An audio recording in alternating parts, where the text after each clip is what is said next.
healthy. I've got love surrounding me.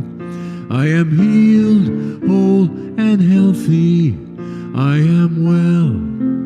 I am well. I am healed, whole, and healthy. Spirit's light shines in me. I am healed, whole, and healthy. I am well. I am well. I am healed, whole, and healthy.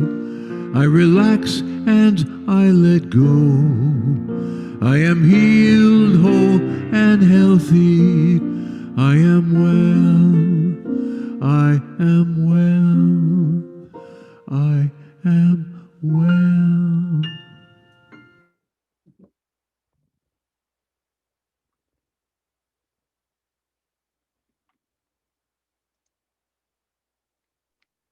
It worked. Yeah, I'm so happy. That was great. Hello, Robin Morgan. And Sarah. Renetta's here. Everybody's here. So this morning, Maureen Bishop is our practitioner of the day. And so I am going to invite her to do our opening prayer invocation. And I'll share your quote for you, Maureen, when we're ready. Thanks. Great. Can you hear me? Mm-hmm. Yes? All right. Well, welcome everyone. It's so good to see you on this bright Hawaiian day. And let's just come together and take a big breath. Just uncross your feet, your legs, and just relax for a moment here. Just breathe in the sunshine and life and love, the light that is right here where we are. And just know with me, there's only one. There's one power and presence everywhere on this planet, in you, around you, and through you. And this power is a power for good that supports all of us in everything that we do. So I speak these words for all of us when I say that we are blessed for this new upcoming year. We are blessed today. We are always blessed. We always will be blessed. And this life, as it unfolds, is magical. It's magical for us. It allows us to create and create that which we are, spirit expressing in this divine and human existence. So I give great gratitude for each of us in our own ways of expressing the divine. I give great gratitude for One Heart, One Mind, and for our coming together today and sharing fellowship. We are all blessed by all that participate, and blessed by the message from Reverend Michelle that she is prepared for us, and just blessed with being who we really are and knowing the truth. Thank you, God. I release my word into the mind, knowing it is acted upon already as I have spoken it. I release, I let go, I know it is so, and together we say, and so it is. So today I chose I chose these quotes. Let me read them to you, and then I'll explain why I chose them. Expectancy speeds progress. Live in a continual state of expectancy. No matter how much good you are experiencing today, expect greater good tomorrow. Expect to meet new friends. Expect to meet new and wonderful experiences. Try this magic of expectancy. And he also goes on to say, all the power of the universe is with you. Feel it, know it, and act as though it were true. I chose this quote because there are certain things I expect in life. And what he's saying, it's kind of like if you want to go to warp speed, with the choices you're making in life and what you're creating in mind, then expect the good. Expect it. It's kind of like what Jim Maspis says. Thank you, God, that, which is an expectancy. I expect this to happen. Of course, we have faith. We know it will happen. Early. And some people have said to me, well, 2020, I didn't get exactly what I expected. And yes, opportunities come and go. And the opportunity, you cannot step in the stream in the same spot twice. Opportunities have gone, but new opportunities are there. Just expect them. Expect them in 2020, expect them today, expect them tomorrow. Because again, all the power of the universe is with you. And it's God's pleasure to give you the kingdom.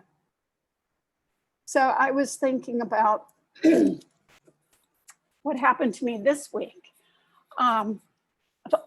Old friend of mine, she used to be my neighbor when I lived at Eva Beach here in Hawaii on Oahu. And we've been friends for many, many, many years, probably 20 years. And she invited me and my daughter to an Elks Club luncheon, and some of us may think, well, the Elks Club, yeah, it's a nice place. It's usually reserved for older men. And it may be a little dated because it's an older organization, but I said joyfully and gladly, I expected a wonderful time just to see her, just to be with her and kind of come back together after I've seen her once in the last 12 years and we just connect so well. So I said, great. So my daughter and I went with her to the Elks Club. And we're driving down the major street here, Kalakaua, toward Diamond Head. And the Elks Club is right at the base of Diamond Head, right on the ocean. So we go in, and yes, it's an older building. And yes, it's filled with older men, especially.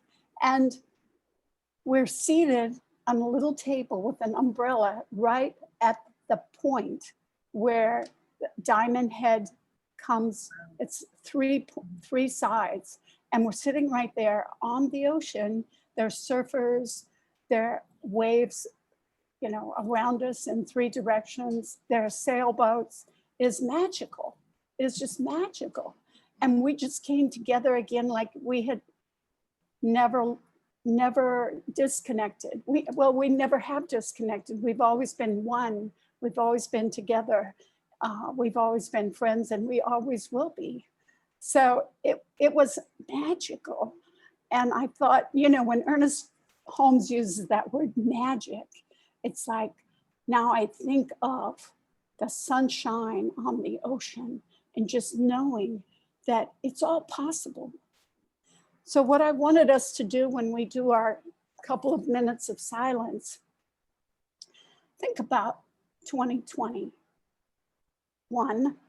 Think about 2020 and release it, and then move on to 2021 with some expectations. Think in your mind, maybe something regarding health, maybe something creativity, some creative expression. Maybe it's some loving relationship that you have an expectation around, or maybe it's prosperity, which is unlimited. So that's what I wanted to do, is get started with the new year with some expectancies here, and know that it will demonstrate at warp speed. So let's get comfortable again. And just close your eyes if you'd like to, and take a deep breath. And again, know with me, any expectancy speeds progress. Live in a continual state of expectancy. It's God's pleasure to give you the kingdom. So you say yes.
All right.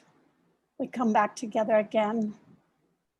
Thank you, God, that my expectancy now demonstrates. And so it is. So we have, excuse me, December's affirmation. So if you'll join me and we'll say this together. That the light of life is full within me and around me. It shines forth into the perfect day, lighting my path to peace, love, and joy. The light within me radiates to all and through all. I am one with the infinite light of divine truth. I am so blessed, and so it is. Thank you. Thank you, Maureen. That was beautiful. I love that. And so perfect for what we're moving into. Oops. I guess I stopped share. I'm just gonna forgot. There's no lyrics to the special music. I was gonna put the lyrics up. So Richard is, as I said, not with us in person today, but he has sent me his MP3 with his special music, and I'm going to share that with you. I asked him to do this beautiful song that is done by Faith Rivera, and it's called Peace Today. I do believe he's, whoops, I'm going to stop it here. I believe he's done it before for us, and it's a beautiful song. And I just thought, you know, what a perfect way to start the new year, you know, to have peace within, to create peace in our relationships, in our families, with our friends, in our home, and then ultimately in the world. So let me share my sound, not the screen, but the sound. There we are.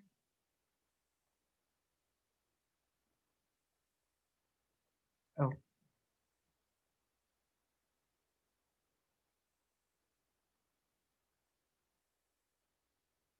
It's the first time I've ever done this.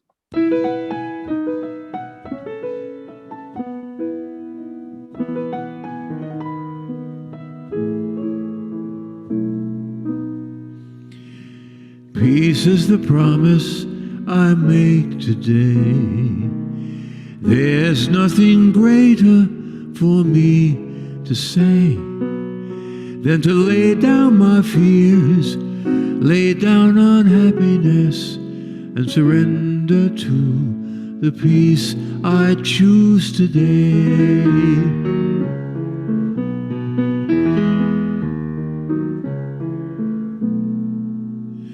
Peace is the gift that I give today. No easy shortcut. Peace is the way. I will lay down my pride, lay down self-righteousness, and surrender to the peace I choose today.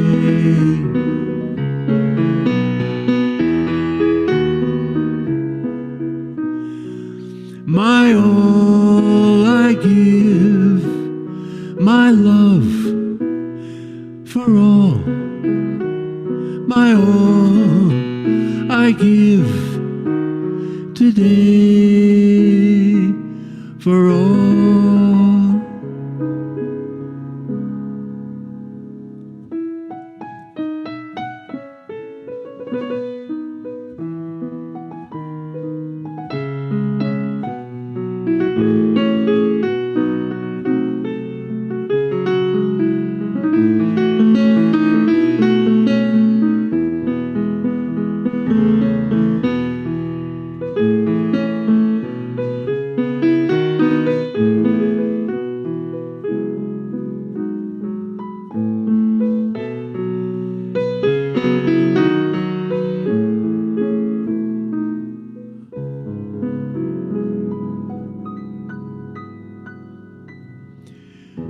Peace is the reason we're here today.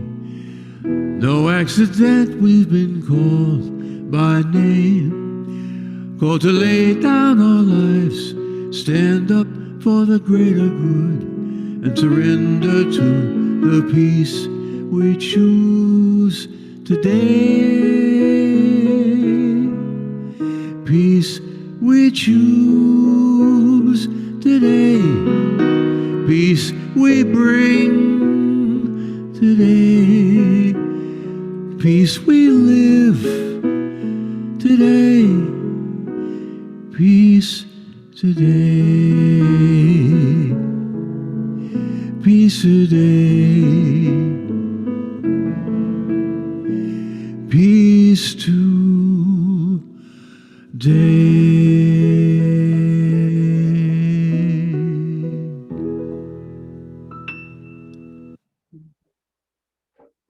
Wow.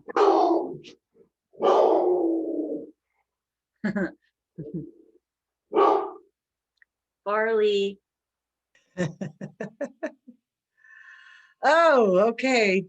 Jean, you want to mute yourself? Well, good morning. Good morning, everyone. Oh, and welcome to One Heart, One Mind, Center for Spiritual Living's online Sunday service. It's always a mouthful. And this is the very last Sunday in 2020. Ah, my goodness. It's almost the end of 2020. In general, most of us are probably saying that we're really happy to see 2020 go. But I have to say that in many ways, I think it has brought us some incredible gifts. You know, it's given us a lot of opportunities to grow and to evolve into this greater expression of the divinity that's inherent within us, that is who we are. You know, and maybe the gifts and the opportunities aren't always that obvious, but I think they're there nonetheless. And when we dig a little deeper, we can find them. You know, 2020 has given us the opportunity to see the old and outdated ideas and beliefs and cultural stereotypes to rise up and right in front of us. I mean, look at the things that have happened in the last year with the Black Lives Matter, and just a lot of things, old wounds that needed to be looked at have risen up for us. The things that really are no longer sustainable for our collective growth and well-being as a human body. You know, these are the ideas that are rising up for us, and to recognize them and to bring them into the transformative power of divine love, which is the way that we will change things. You know, and as we recognize them and see them, we can forgive them and we can release them and we can move them out of the way, so to speak, move that energy out of the way so that we can allow that flow of our Creator's greater good that is always wanting to move through us to create a new way of being together, a new life. You know, so while we have faced some really huge challenges in 2020. And I do not mean in any way to minimize or trivialize anything that anyone has been through. You know, there are many people that have lost loved ones, you know, and we've all had to change dramatically how we live our lives. You know, some of us have to stay at home and social distance, even though we live alone, which can be isolating and a little depressing if we feel disconnected from family and friends. So we've had to figure out new ways to stay connected and to be together, you know, and 2020 has brought a devastating effect to our economy. Many people are struggling financially. And yet, with all of these outward expressions that have happened, I do think that these challenges have brought to the surface, brought into view for us the things that we really need to reevaluate as a human race and to realign with the values that we say we believe in, that we say this is what we really believe about life. but we aren't always integrity with those values. And this is an opportunity for us to acknowledge that through our cooperation with the power and the nature of our Creator that's always within us, we're able to move through these challenges and to create new ways of being together in the world. You know, it's up to us to decide what we value and how we want that to look in the world, how we want to feel, how we want to create our future. We have the opportunity to learn to honor and respect each other's individualities, and at the same time acknowledge and recognize our deepest commonalities, which of course is the one life. You know, as Ernest Holmes, our founder, put it, that we recognize this multiplicity from unity and honor this diversity. You know, and as we each individually move into alignment with the nature of spirit that's already within us, which our nature as well, we begin to demonstrate the qualities of our Creator collectively. We begin to demonstrate compassion and kindness and generosity, caring, freedom, prosperity, so many more, love, unconditional love. We demonstrate all of these things when we come into an awareness of who we are and that we have the opportunity to create something new. So while it's been a really challenging year, I believe that it's also been a really transformative year, a transitional year. And here we are. And, you know, as Maureen said in her opening prayer and statement, that we are standing on the threshold of 2021, and we can bring about a new world by having a new consciousness about what it is we want to see.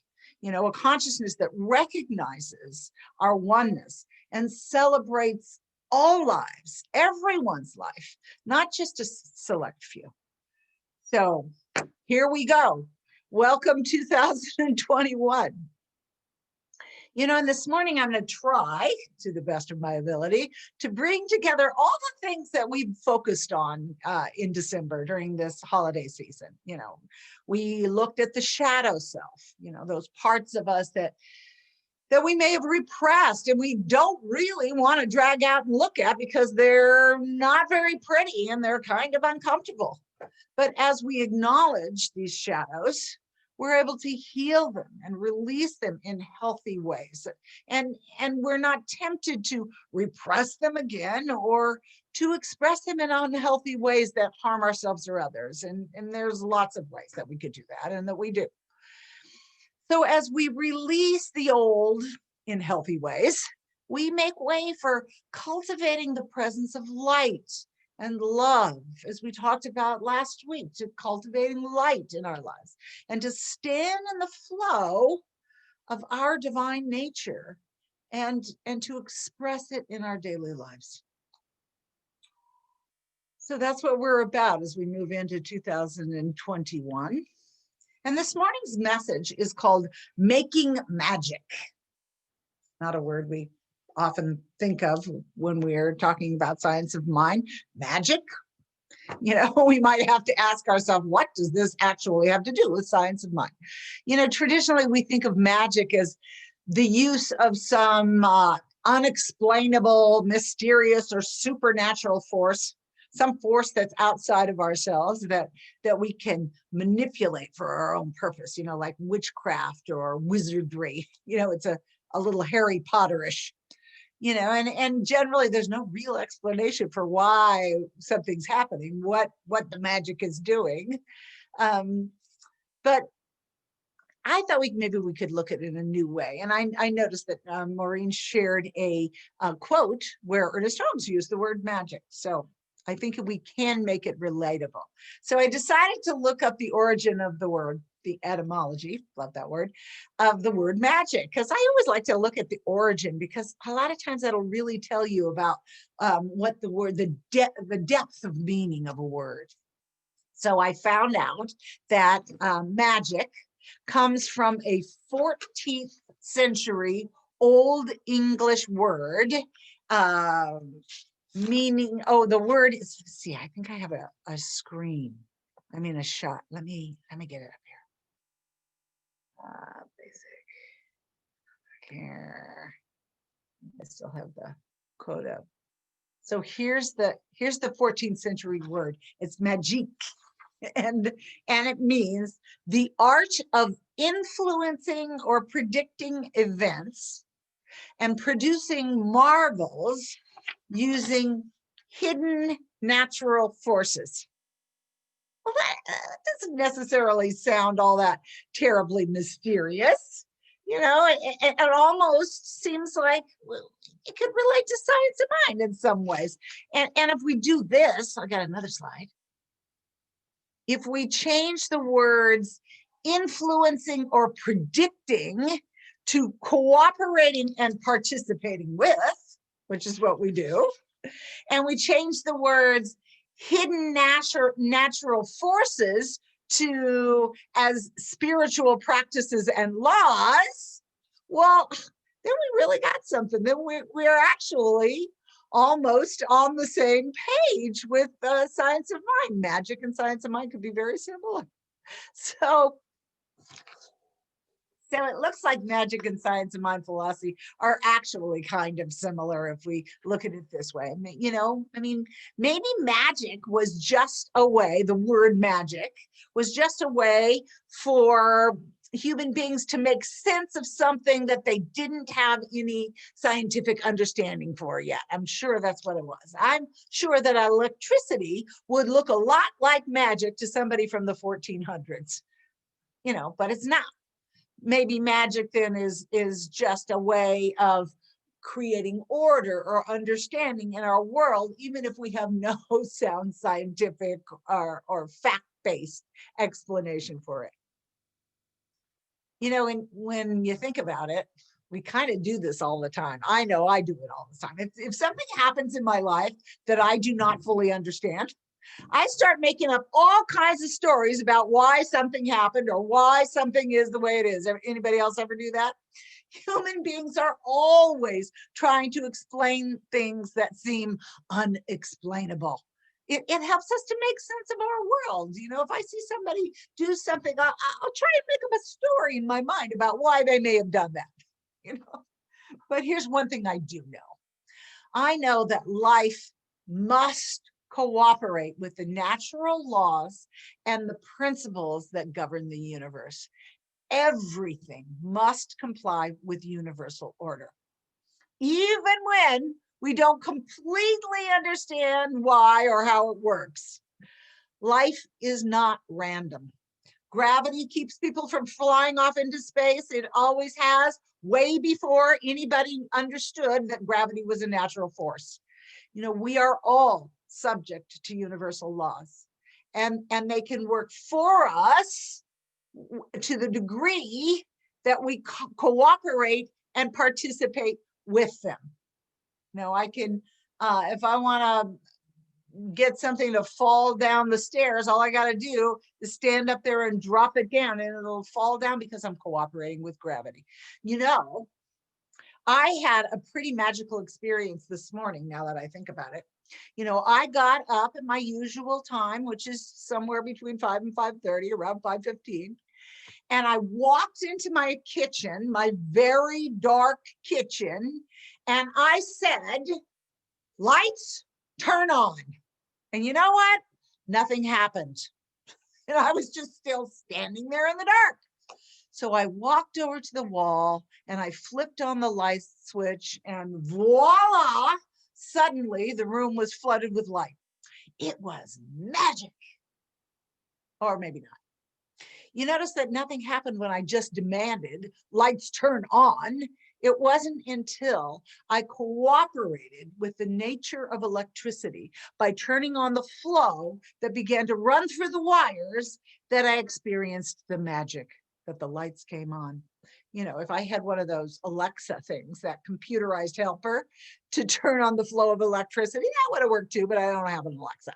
So I had to cooperate with or participate with the nature of electricity to start the flow by flipping on the light switch. And so as I cooperated with the flow of the electricity, it was magic, or so it might seem. Now, most spiritual traditions don't use the word magic to describe something that seems to suspend the natural laws and order of the universe. The spiritual language is a miracle. And the word miracle suggests that there is a presence that is so powerful that it has the capacity or the ability to suspend the natural order of universal law and change or create anything in the spiritual or the physical world. But just like the idea of magic, a miracle simply describes something that we don't have a full understanding of yet. Mystics and spiritual masters have been teaching the spiritual principles that create miracles for thousands of years, way before any scientific understanding of them was discovered at all. And now science is beginning to uncover just how these miracles work. But it's still a work in progress. And I'm sure that that's why the brilliance of Ernest Holmes, our founder, the brilliance of his statement, open at the top. He knew that more was to be revealed. So I looked for miracle in the Science of Mind textbook. And I found in the chapter on spiritual mind treatment, Ernest Holmes goes into great detail about how to put the practice of affirmative prayer or spiritual mind treatment into practice. And he explains the technique in detail, and from a metaphysical perspective, the why of how spiritual mind treatment works. And then he goes on to write this, and I'm going to share my screen again because I think this is important. Here we go. He wrote this. To the average person, when a result is obtained by this method of work, spiritual mind treatment is what he's talking about, it looks as though a miracle has happened. But such is not the case. It's only a miracle as everything else in life is a miracle. A definite conscious idea has been set into motion in the subjective world, in our individual minds, in the mind of spirit, which accepts ideas at their own valuation and tends to act upon them. It's not a miracle. It's a participation or a cooperation with creative law. I love that. I just love that he made that so clear for us. There's nothing mystery or mysterious or mystical here. You know, if you grew up in a Christian tradition, as I did, you probably heard all about the miracles that Jesus performed throughout his entire ministry. You know, and I was taught that Jesus was able to perform miracles because he was able, just him, or his Father God, was able to move beyond what we think is possible in our physical reality into the unknown possibilities of God. Is actually what I believe is true for all of us, not just for Jesus. I think we can all do that. But that was the implication when we read about his miracles, when we heard about all the amazing things that he could do. The implication was that he could do that because he had some special power, but that we didn't have it. Now, I know that he did say in the Bible, all this that I do, you can do as well. But that wasn't what I was taught. So now that I know better, I can do better. So let's explore this idea by taking a look at the story of one of Jesus's miracles in Matthew. I don't know if I actually wrote a slide of that or not, but anyway, I'm just going to, you probably heard it a million times. It's the one where the woman touched the edge of the hem of his cloak and she was healed. And let me see, where is it? Here it is. It's in Matthew 9, and it reads, "And behold, a woman who had had a hemorrhage for 12 years came up from behind him, and she touched the edge of his cloak. For she was saying to herself, if I can only touch his garment, I will be healed. And Jesus turned around and saw her and said to her, have courage, my daughter, your faith has healed you. And the woman was healed that very hour. Sounds a lot like the placebo effect, we've studied through the work of Dr. Joe Dispenza. Mind and belief changing form, or in this case, actually changing physiology. Now, if I wasn't acquainted with the power of mind to create and to heal, I might think that Jesus suddenly suspended the natural laws of the universe and did this woman a big favor, big, huge favor. But that's not what I know to be true and not what science of mind teaches. In our declaration of principles, or our what we believe statement, when Holmes was asked to write a statement of all the things we believe, he wrote this, and this I know I have a slide for, so I'm going to share this slide. Here we go.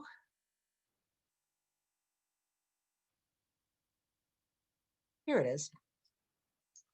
We believe that the universal spirit, which is God, whatever you want to call it really, operates through a universal mind, which is the law of God. It's a law. It's a natural, universal law. And that we are surrounded by this creative mind, which receives the direct impress of our thoughts and acts upon it. Now, here's the biggie. We believe in the healing of the sick through the power of this mind. And when science of mind was in its infancy, our new thought, I guess I should say. I know that Relaine has been doing a lot of research about Quinby, what we've been looking at in our Revealing Wholeness class, which will begin again this week. That was pretty much what we were involved with, was healing our bodies and becoming home. Clients were not called clients, they were called patients, because we were all about healing the physical body until we recognized that this power can be expanded and used for anything.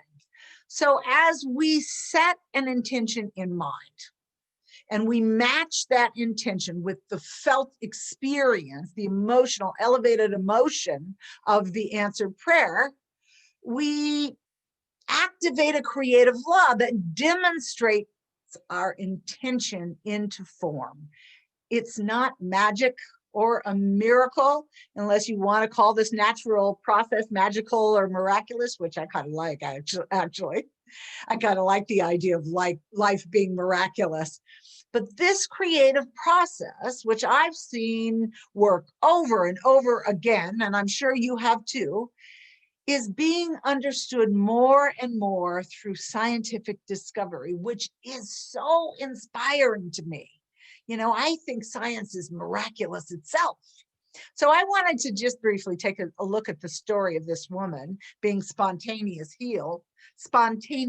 healed through really what is just her unwavering belief in Jesus' ability to heal her, which we could call a placebo. Just by her touching the hem of his cloak, she was healed because she believed that that was possible. So what's really happening here? What's actually going on when people are spontaneously healed? And we know spontaneous healings happen all the time. There are lots of documented cases of these kinds of healings.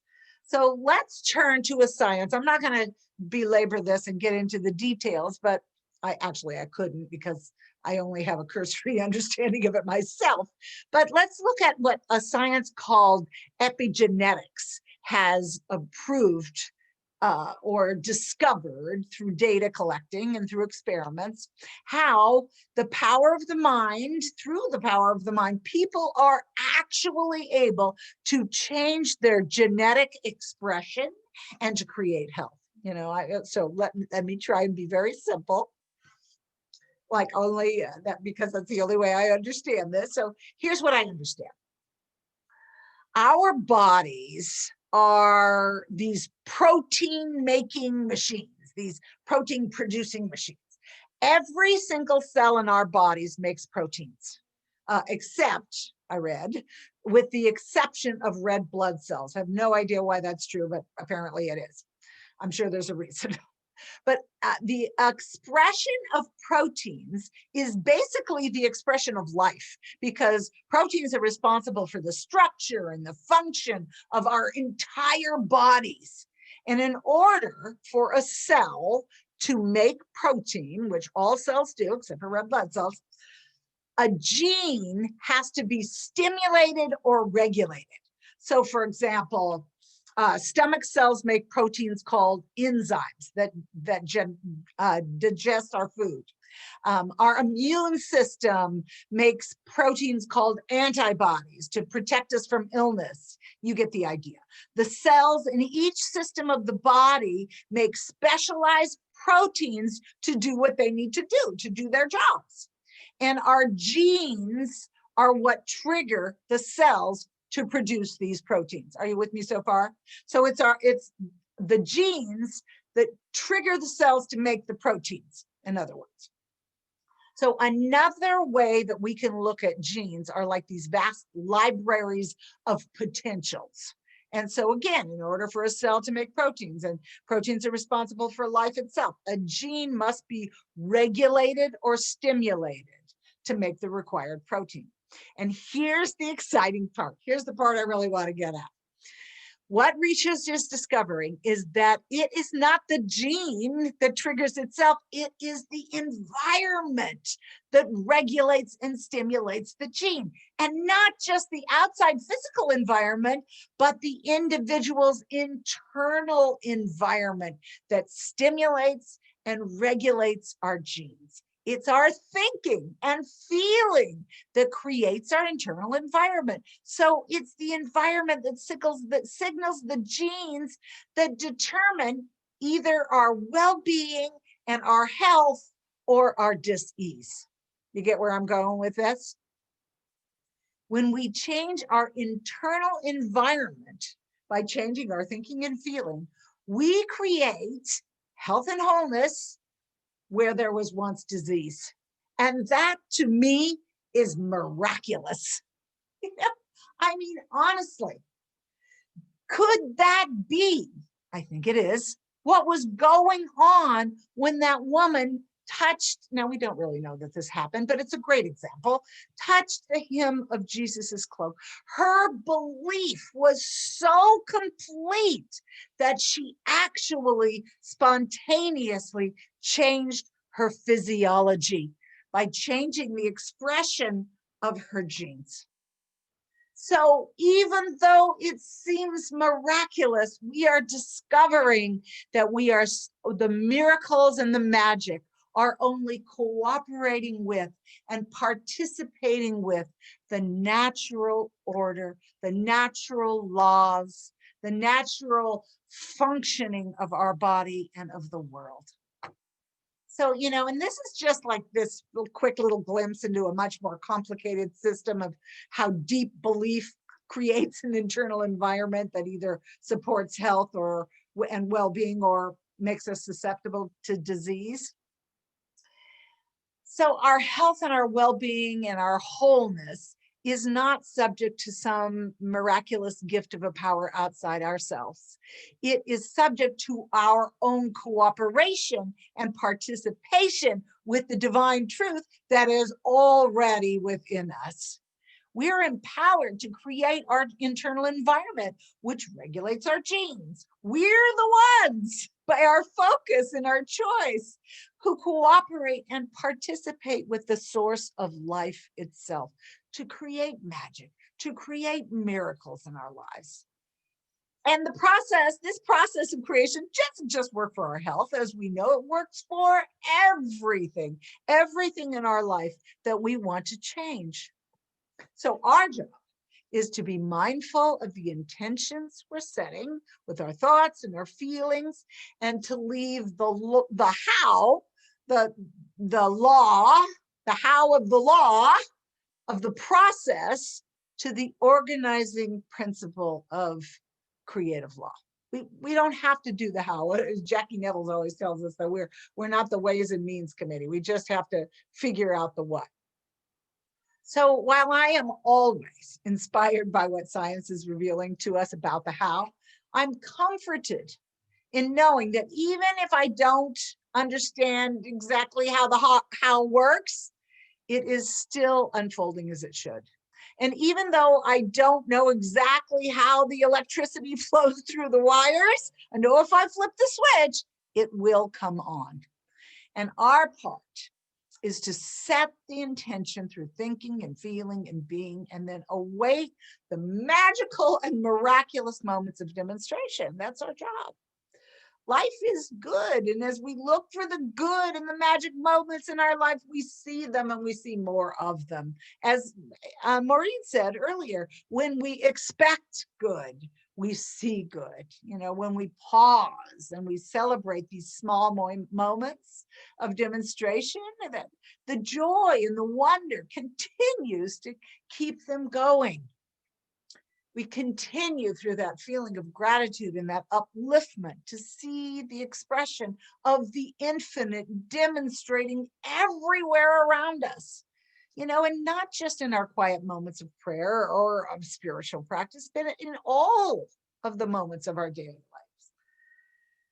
So we are not magicians using some smoke and mirrors. We are metaphysicians using principles and laws to experience magic and miracles in our lives. The magical life is not happening to us, it's happening through us. And we can envision our boldest and our highest idea for life. We can align with it in thought, feeling, and deed. And through the nature of life that is always moving within us, we can create miracles in our life. And the only thing, personally, this is my belief, the only thing that is either magical or miraculous in life is the power of life itself. It's God, it's spirit, which is all love. And it is the movement of this through us and through all life that is the magic and is the miracle. It moves through all of creation, including us. So let's move into prayer. So I invite you to take in a deep centering breath, to relax in that place of the miraculous, in that presence, that power, that oneness that is life itself, and that we are one with, we are in it, we are living in its benevolent good always.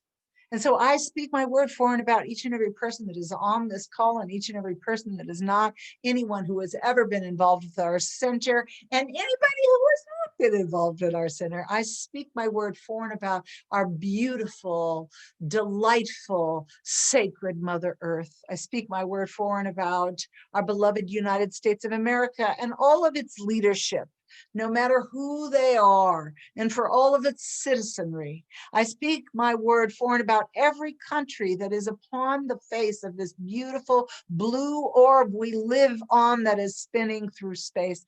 I speak my word for all of the life within the entire universe. And I know that there is a shift in consciousness, an opening up that releases anything that stands in the way, any shadow, any old ideas of what is true, and replaced with the full flow of this gracious, generous, beautiful, wise, juicy and creative life, this thing we call God Spirit, the allness of life itself. And it moves through us effortlessly, bringing good to every area of our life, our divine radiant health, our relationships, our good in the world, our work in the world, our prosperous lives, so that we may do good in the world. And all things we radiate at the level of the energy of this Godness. And as we change our energy, we change our beingness and we change our world. So for this, I am just so grateful. And it is in that gratitude, that ultimate state of receivership, that we open wide to receive, to give, to receive, to give and receive. And knowing all of this is true, it is already true in the mind of God, and I now know that it is making its way into demonstration in each and every life. So for this and so much more, I say thank you. I allow it to be, and we signify our agreement by saying, and so it is.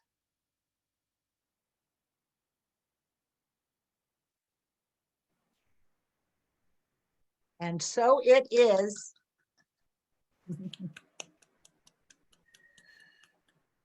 Oh, okay. I'm going to take a deep breath in because usually by the time I get here, I'm somewhere out in the air and not here grounded. So I'm going to take a nice deep breath in. And while we're in this state of receivership and giving, I move us into the sacred practice of spiritual giving, of giving to this center, which fills me up. And I know that as I give financially to my center, I receive financially from this force of life, this momentum of giving and receiving and giving, receiving. I am always fed. And so I invite you, if you are giving to our center, to imagine that you are holding your gift in your hand. And I will post this affirmation. Here it is for us to say together. I recognize that my gift is an instrument of the energy and the love of God. As it flows from me, it uplifts and advances all life, including mine. I give and receive joyously. I am so grateful. And so it is. And here is the slide. I think you probably all know by now. But you can give on Venmo, which I do because there's no fee and it's easy. Or you can give on Tithely, which you can find on our website, on our Facebook page. I take that back. I don't know if you can find it on our Facebook page. Or you can send a snail mail check to Jim Massapus, who deposits all of that. And I believe that, did I see correctly that you posted the address? Jim's asked me not to post it online, but if you need it, let me know. I'd be happy to send it to you. So, and I think Jean's posted it in the chat. So I believe that it is Elaine who is giving us our closing prayer. And then I have another recording from Richard that we'll hear. Elaine, would you like to give us our benediction? Yes. So as we take a breath together, we feel a unity, a oneness, a gathering of energy, magnetic energy, magical, miracles, good, love, and so much more. All the aspects of God are right here in this present moment. And so with a grateful heart for this connection of unity and oneness with each and every one of us and beyond, I just know that life force energy is spirit in full and complete expression, which is continually opening and growing and changing and flowing and being. And we are a part of this beautiful miracle of life. And so I'm so grateful for this service, for Reverend Michelle, for One Heart, One Mind, for the prayer Reverend Michelle gave us, for the sacred words, and for the unique specialness of each and every one of us. So I simply say, and so it is. Beautiful, Relaine. Thank you so much. Okay, so now let me get Richard's recording up. I have it right here. And then I can do my best to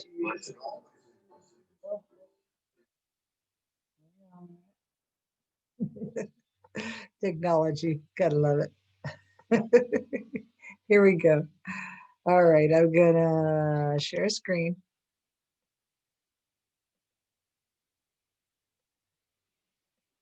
Okay.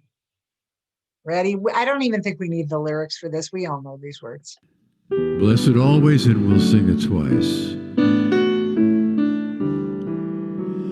Blessed always, for the arms of God surround us.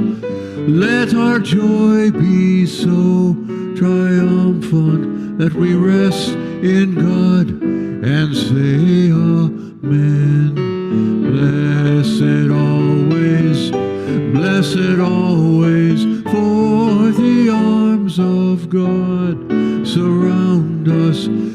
Let our joy be so triumphant that we rest in God and say amen.